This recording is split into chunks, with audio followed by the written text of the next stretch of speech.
नमल। हाशिम की उंगलियां जोर से अंदर को मुड़ी, मगर चेहरे पे तासुरात ऐसे ही रहे। पहले उसने दोनों आंखें उठाए और फिर एकदम हंस पड़ा। Like seriously? रुको, अभी बाकी कहानी बाकी है। उसने भी कहा था तुम और मिसेस जवाहिरात मनी लॉन्ड्रिंग कर रहे थे पेशावर में किसी दहशतगर्द ग्रुप के लिए। कोई मीटिंग्स वगैरह थी। उनका रिकॉर्ड वारिस काजी को मिल गया था। हाशिम ने हंसते हुए नफ़ी में सर हिलाया। ओके ओके, तो मैं मनी लॉन्ड्रिंग के साथ कातिल भी हूँ। सो ये गुफ्तगू किस तरफ जा रही है? मतलब सीरियसली, तुम्हें यकीन आ गया? फारिस एकदम बेजार हुआ। अगर मुझे यकीन आया होता तो क्या मैं यहाँ बैठा तुम्हें यह सब बता रहा होता? तो तुम्हें यकीन क्यों नहीं आया? हो सकता है वो सच बोल रहा हो। वो मुस्कुराते हुए महफूज लग रहा था, क्योंकि मैं अरसे पहले नैब के वो सारे रेफरेंसेस चेक कर चुका हूँ जो तुम्हारे खिलाफ दायर थे। वो सब करप्शन केसेस थे और मुझे यकीन है तुम इन सब में मुलविस हो। हाशिम ने मुस्कुराकर इस बात में सर को खम दिया, मगर वहाँ मनी लॉन्ड्रिंग का कोई केस नहीं था। दूसरी बात, वो मुझसे ताउन नहीं करना चाहता था। वो मुझे अपने ख़ानदान से लड़वा कर कमज़ोर करना चाहता है। देखो, मेरे तुम्हारे बहुत झगड़े होंगे, मगर हम एक ख़ानदान हैं, इसलिए तुम्हें मेरी मदद करनी होगी। श्योर, बताओ मैं क्या कर सकता हूँ? वो अब अपनायत से कहता आगे को हुआ। इलियास फातमी का एक भाई है, वो कस्टम में होता है। मुझे लगता है वही वारिस का कातिल है, बिलवास्ता या बिलवास्ता। तुम इसको चेक करो, क्योंकि मुझे लगता है फातमी जाने से पहले अपने भाई को बचाने के लिए मुझे किसी दूसरी तरफ लगाना चाहता है। जाने से पहली दफ़ा हाशिम की आबरू हकीकी हैरत से बिचे। हाँ, उसने कहा था जाने के बारे में। वो अपनी बेटी को या शायद फैमिली को बाहर सेटल कर रहा है। उसे देखकर मेरा खून इतना उबल रहा था कि उसकी आधी बात मैंने ध्यान से सुनी ही नहीं। सर झटक कर वो जैसे फिर से गुस्से में आने लगा था। ओके रिलैक्स, मैं तहकीक करवाने की कोशिश करता हूँ। अगर मुझे या तुम्हें फातमी जैसे लोगों के लिए परेशान होने की ज़रूरत नहीं है। उनके इल्ज़ामात से हमें क्या फ़र्क पड़ता है? शाने उछलकर वो उसी तरह की चंद मज़ीद नरम सी बातें करके उठ खड़ा हुआ था। और अलबत्ता जब वो जाने के लिए मुड़ा तो उसकी आंखों में शदीद सख्ती दर आई थी और उंगलियां ज़ोर से अंदर को भिजी हुई थीं। उसके जाते ही जुमर अंदर आई, हैरान, मुताज्जिब, मशकूक। आज तो तुमसे मुलाकात नामुमकिन हो गई थी। उसके सामने बैठते हुए वो शदीद उलझन का शिकार थी। ये हाशिम क्यों आया था तुमसे मिलने? मैंने बुलाया था। क्यों? क्या बात करनी थी? जुमर ने पुतलियाँ सकेड़ कर उसे देखा। यही कि उसका कुत्ता बहुत आवारा होता जा रहा है और वो हमारी तरफ आ गया है। उसे इतना कहा है कि अपने कुत्ते का ख्याल रखिए। जुमर ने रिटाई से शाने उठाए। कुत्ता ही था, आ गया तो क्या हुआ? इतनी सी बात के लिए उसे क्यों बुलाया? वो हल्का सा मुस्कुराया, क्योंकि उसे नहीं मालूम था कि वो हमारी तरफ आया है, मगर वो उसका पालतू कुत्ता है। जुमर, वो उसे जल्द या बदेर ज़रूर बताएगा हर बात। सो मैंने सोचा कि मैं पहले बता दूँ। जुमर मशकूक नज़रों से उसे देखने लगी। मुझे तुम्हारी बात पे यकीन क्यों नहीं आ रहा? ओह कम ऑन, वो हैरान हुआ। तुमने खुद ही तो कहा था कुछ ना करो, शरीफ बनकर रहो। तो मैं इसलिए आराम से बैठा हूँ, कुछ भी नहीं कर रहा। बहुत ही सादगी से अपने खाली हाथ उठाए। जुमर ने झुरझुरी लेकर सर झटका। वो वाकई शराफत और सादगी के साथ आराम से बैठा था। वो वाकई कुछ नहीं कर रहा था। उसको ख्वाहिश पे एतबार करना चाहिए। पुरनम फ़ज़ाओं की सरज़मीन पे वो तहखाने में बने कमरे खामोश थे। सादी यूसुफ अपनी स्टडी टेबल पे बैठा कुरान खोले साथ जर्नल पे कलम से कुछ लिखे जा रहा था। अब वो पढ़ते हुए साथ में लिखता भी था। यहाँ वक्त ही वक्त था, फरागत ही फरागत थी। मैं पनाह मांगता हूँ अल्लाह की धुतकारे हुए शैतान से। तो उस पढ़कर उसने मतलूबा जगह से अल-नमल खोली और गर्दन तिरछी करके बैठा आयात सफ़े पे उतारने लगा। स्याह टी शर्ट में मलबूस बैठा वो लिखते हुए बिल्कुल मुनहमिक और मसरूफ़ दिखाई देता था। और बेशक हमने भेजा कौम समूद की तरफ उनके भाई साले को कि इबादत करो अल्लाह की, तो दफ़तन वो दो फरीक थे जो बाहम झगड़ रहे थे। कलम लबों में दबाए चंद लम्हों को सोचा, फिर तेज़ तेज़ कलम सफ़े पे चलाने लगा। जब कोई हमारे पास अल्लाह की बात लेकर आता है तो मुझे ये समझ नहीं आता अल्लाह ताला कि हम उसी से झगड़ा क्यों करना शुरू कर देते हैं। हम फ़ौरन उसका फ़िरका, उसका अक़ीदा, उसका ख़ानदान, इस सब को ज़ेर बहस क्यों ले आते हैं? नहीं माननी बात तो ना मानो, मगर हम ऐसी कौम क्यों बनने जा रहे हैं जो बुराई फैलाने वालों को तो टीवी की आंखें जम कर बैठ कर देते हैं, मगर नेकी का हुक्म देने वालों पे फ़ौरन फतवे लगा देते हैं। और मुझे ये भी समझ नहीं आया कि कौम समूद, कौम आद और कौम लूत बार बार इनका जिक्र क्यों आ जाता है। तब मुझे एहसास हुआ कि मैं इनके नामों और इन पे उतरे अज़ाब को मिक्सअप करता जा रहा हूँ। ये पूरा कुरान पढ़कर भी मुझे याद नहीं हो पाए। इनको याद रखना बहुत ज़रूरी है। लहज़े भर को रुककर उसने फिर से वही आयत पढ़ी। जहन में आगाही के कितने दर खुलने लगे, मानी मुनकशफ होने लगे। अल्लाह ताला आपने फरमाया कि हमने समूद की तरफ उनके भाई को भेजा।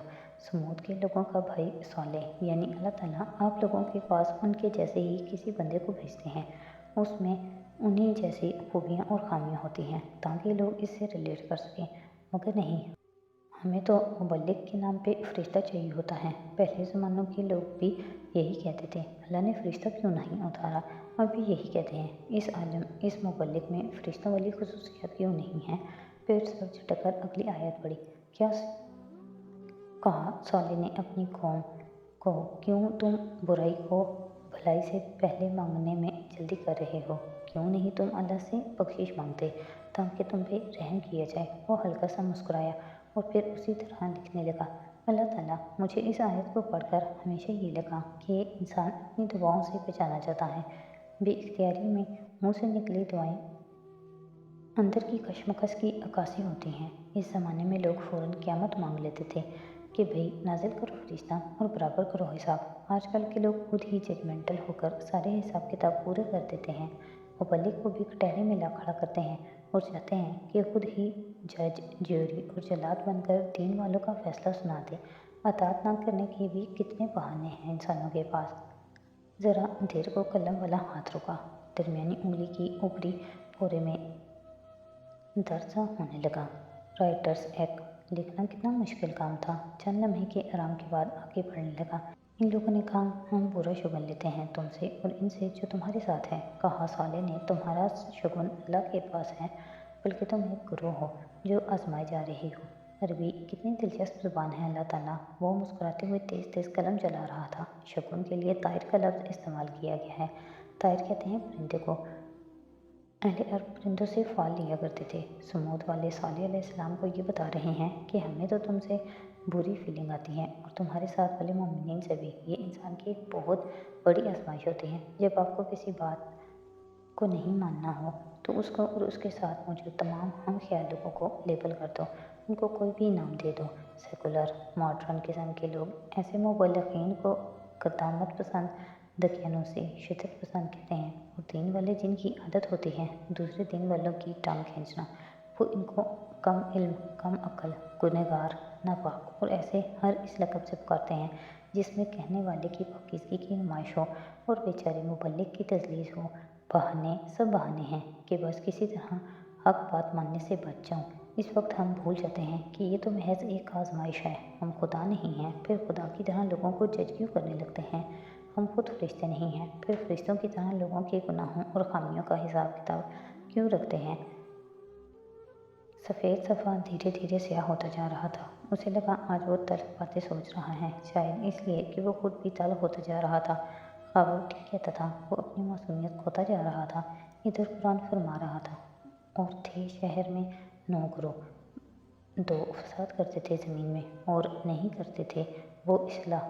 कहा उन्होंने, खाओ कसम अल्लाह की, अलबत्ता हम ज़रूर रात को इस साले और उसके घर वालों पे हमला करेंगे और फिर बाद में हम उसके सरपरस्त से कहेंगे कि नहीं थे हम मौजूद उसके ख़ानदान की हलाकत के वक्त इस जगह पे, और बेशक हम ही बचे हैं।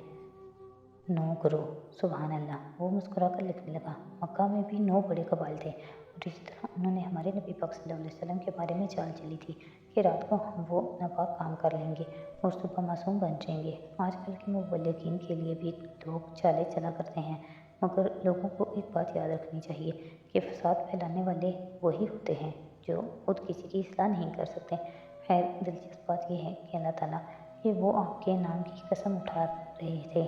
आज भी लोग आपका नाम लेकर, जिहाद का नाम लेकर बेगुनाह मुसलमानों और बेगुनाह गैर मुस्लिमों का कत्ल करते हैं और दुनिया भर का मीडिया कहता है ये मुसलमान है। अगर अल्लाह का नाम लेने से कोई मुसलमान हो जाता तो सालेह अलैहिस्सलाम के दुश्मन क्यों मुसलमान न थे। ऐसे ही नहीं हो जाता कोई मुसलमान। ये नाम मुसलमान हमारे बाप इब्राहीम अलैहिस्सलाम ने रखा था और इसको पाने के लिए बड़ी जद्दोजहद करनी पड़ती है।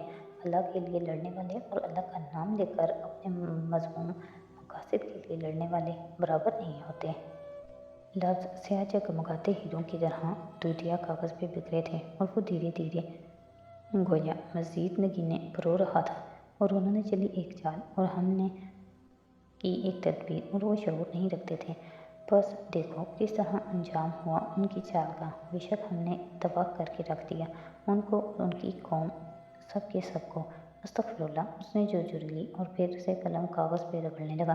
اور انبیاء ایسے لوگوں کی چالوں سے نہیں ڈرا کرتے تھے، کیونکہ وہ یہ جانتے ہیں کہ اللہ ہر اس چیز سے بڑا ہے جس سے انسان خوف کھاتا ہے۔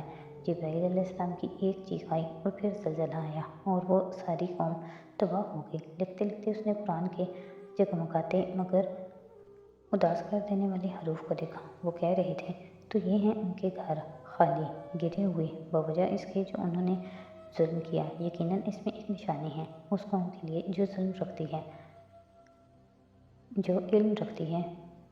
اور ہم نے نجات دی ان لوگوں کو جو ایمان لائے اور جو گناہوں سے بچے رہے۔ سعدی نے چند لمحے کے لیے آنکھیں بند کی۔ ایک دم قلم خالی ہو گیا تھا۔ وہ اسی طرح بند آنکھوں کے ساتھ لبوں سے بڑبڑانے لگا۔ وہ علاقے، وہ تباہ حال بستیاں آج بھی زمین پہ موجود ہیں۔ سمود اور عاد کے علاقے بالکل بنجر اور ویران۔ کتنی ہی دفعہ سائنسدان ان علاقوں کی مٹی اٹھا کر اپنی لیب میں لے کر آئے کہ ایسا کیا ہے اس مٹی میں جو یہ مردہ ہے، یہاں کوئی چیز نہیں اگتی۔ مگر ہوا کیا؟ اس مٹی سے تابکاری شعاعیں نکلتی ہیں۔ اس پہ تجربہ کرنے والے سائنسدان، لیب میں کام کرنے والے ملازم تک کینسر کا شکار ہو گئے۔ جس میں جگہ وہ مٹی رکھی جاتی ہے وہ اس جگہ کو کھوکھلا اور جلانے لگتی ہے۔ لوگ کہتے ہیں وہ مٹی زہریلی ہے۔ میں کہتا ہوں یہ گناہ تھے جو انسان کو نہیں، اس کے خاندان، اس کے ملک، حتیٰ کہ اس کی مٹی کو بھی تباہ کر دیتے ہیں۔ مگر ہم لوگ عبرت نہیں پکڑتے۔ رسول پاک صلی اللہ علیہ وسلم نے فرمایا تھا کہ ان علاقوں سے تیزی سے گزر جایا کرو، پھر روتے ہوئے گزرا کرو۔ مگر ہم جاہل لوگ موہنجو-دڑو اور ہڑپہ کو اسکول ٹرپ کے ساتھ پکنک مناتے ہیں۔ تباہ حال بستیوں اور کھنڈرات، چاہے ان کا ذکر قرآن میں ہو یا نہ ہو، ان پر سے ویسے ہی گزرنا چاہیے جیسا کہ نبی پاک صلی اللہ علیہ وسلم کا فرمان ہے۔ ان پہ تحقیق کرنا، ان کو اسٹڈی کرنا الگ بات ہے، مگر سیر و تفریح اور پکنک کے لیے ان جگہوں پہ جانا، مسلمانوں کو اندازہ ہی نہیں کہ وہ کتنے ہولناک کام کتنی آسانی سے کر جاتے ہیں۔ اور جس وقت وہ ساری دنیا سے بے نیاز لے کے جا رہا تھا، اس سے سینکڑوں ہزاروں میل دور اپنے آفس میں مرکزی سیٹ پہ بیٹھے جواہرات مسکرا کر سامنے کھڑے حبشی صورت اور براق سفید دانتوں والے فصیح ہارون وید کے ملازم کو دیکھ کر بات کر رہی تھی، جو ہاتھ باندھے کھڑا اطلاع دے رہا تھا۔ آپ کے کہنے پہ ہم نے سعدی یوسف کو کرنل خاور سے ملاقات کی اجازت دے دی ہے ہارون صاحب۔ میرے اور آپ کے درمیان ہی رہے گی یہ بات۔ گڈ۔ وہ پورے دل سے مسکرائی۔ گھومنے والی کرسی کو ذرا سا گھمایا۔ خاور کی زنجیریں کھول دو، اسے سعدی کے ساتھ گھلنے ملنے دو، وہ دونوں ہمارے لیے بیکار ہیں۔ میرا بیٹا یہ بات نہیں سمجھ رہا، اس لیے اب وقت آ گیا ہے کہ ہم خود کوئی قدم اٹھائیں، کیونکہ یہ میرا تجربہ کہتا ہے وہ دونوں فرار کا سوچ رہے ہوں گے۔ یس میم۔ اس نے سر کو خم دیا۔ ہم ان کی باتیں تو نہیں سن سکتے، لیکن وہ یہی پلان کر رہے ہوں گے۔ مگر ہو سکتا ہے فصیح کہ کسی دن خاور سعدی کو قتل کر دے اور پھر خودکشی کر لے۔ فصیح کی آبرو تعجب سے بچے۔ مگر وہ ایسا کیوں کرے گا؟ تم کرو گی فصیح۔ وہ میز پہ دونوں ہاتھ رکھ کر اٹھی اور شیرنی جیسی صفاق آنکھوں سے اس کی آنکھوں میں جھانکا۔ اور اتنی صفائی سے کرو گے ایک رات یہ سب کہ اگلی صبح ان دونوں کی لاشیں ملنے کے بعد تم یہ کہو گے کہ تم تو اس جگہ تھے ہی نہیں، میرے بیٹے کو خبر بھی نہیں ہوگی۔ یہ سب آپ لوگوں کو بہت پہلے کرنا چاہیے تھا، مگر ابھی بھی دیر نہیں ہوئی۔ میں ویسا ہی کروں گا جیسا آپ کہہ رہی ہیں۔ پلکیں جھکا کر اٹھاتے ہوئے اس نے تائید کی۔ اس کے جانے کے بعد جواہرات نے کرسی کی پشت سے سر ٹکایا اور مسکراتے ہوئے چھت پہ لٹکے جھلاتے فانوس کو دیکھا۔ زندگی ایک دم کتنی خوبصورت لگنے لگی تھی۔ اس کا بھاری سر ہر بوجھ سے آزاد ہو گیا تھا۔